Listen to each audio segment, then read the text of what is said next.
بسم اللہ الرحمن الرحیم۔ ایک باپ جو نبی ہے، ایک بیٹا جس پر نبوت کی خوشبو ہے، اور ایک ایسا خواب جو برسوں بعد حقیقت بن کر سامنے آتا ہے۔ یہ کہانی ہے حضرت یوسف علیہ السلام کی، قرآن کی سب سے خوبصورت کہانی، احسن القصص۔ حضرت یوسف علیہ السلام اللہ کے نبی حضرت یعقوب علیہ السلام کے بیٹے تھے۔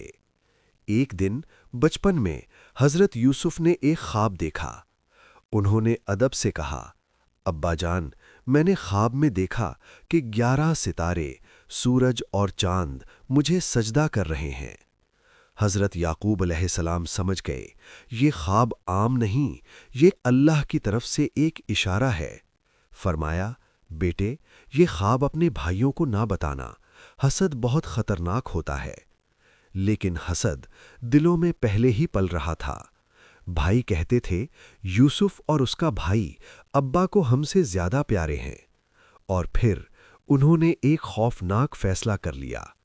ایک دن وہ یوسف کو سیر کے بہانے لے گئے، جنگل میں ایک گہرے کنویں کے پاس، اور ایک معصوم بچے کو اندھیرے کنویں میں پھینک دیا۔ یوسف نے صرف اتنا کہا، بھائیو، اللہ سے ڈرو، لیکن دل پتھر بن چکے تھے۔ واپس آ کر انہوں نے قمیص پر جھوٹا خون لگایا اور کہا، ابا جان، یوسف کو بھیڑیا کھا گیا۔ حضرت یعقوب نے قمیص دیکھی، کوئی نشان نہیں تھا۔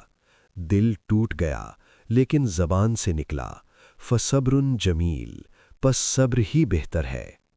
اللہ کی مدد وہیں سے شروع ہو گئی جہاں سب کچھ ختم لگ رہا تھا۔ ایک قافلہ آیا، کنویں سے یوسف کو نکالا اور مصر لے جا کر غلام بنا کر بیچ دیا۔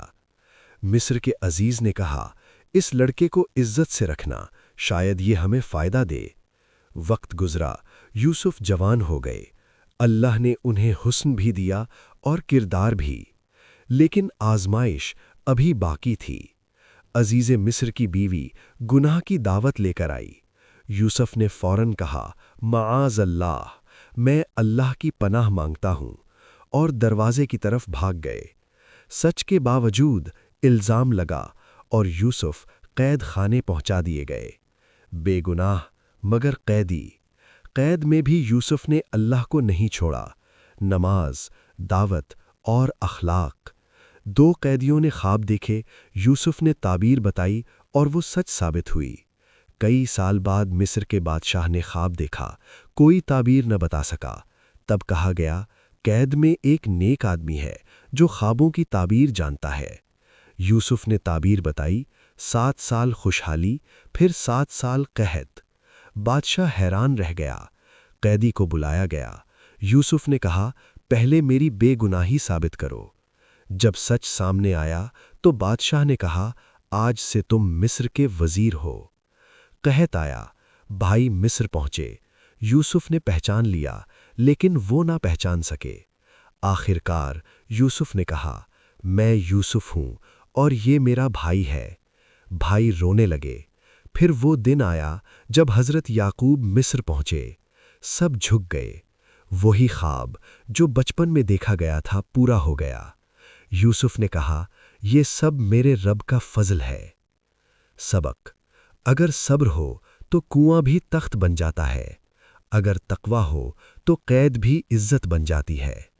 اللہ ہمیں بھی حضرت یوسف جیسا صبر عطا فرمائے، آمین۔